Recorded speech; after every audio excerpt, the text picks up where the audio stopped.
Quick disclaimer. He made it to the NBA, so he obviously has some skill, so don't kill me in the comments. But I can say his play style was interesting. Some of you might remember him, a lot of you might not, depending on your age group. But his name is Kenneth Faried, the 6'8" power forward who was drafted by the Denver Nuggets back in 2011. He was a little bit undersized at the time because back then there was big men that actually played in the post. They was standing at like 7 feet and close to 300 pounds, bro. It was different times. But none of that mattered to Kenneth Faried. He outworked everybody. He blocked shots, got easy dunks, and of course he did all of the hustle plays. That was his bread and butter.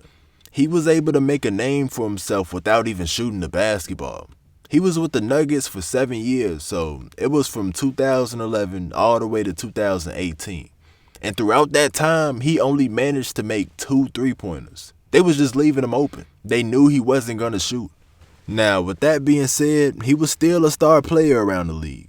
He wasn't an all-star, but he did play on Team USA. I don't know how he was able to compete against the outside world, but not be considered good enough in his own country. But he wasn't complaining. He was at the top of his game. He was a star on his team. He became a fan favorite. And of course, he was getting paid millions of dollars. But when there's highs, there's always going to be a low. And Kenneth Faried's low happened in 2018.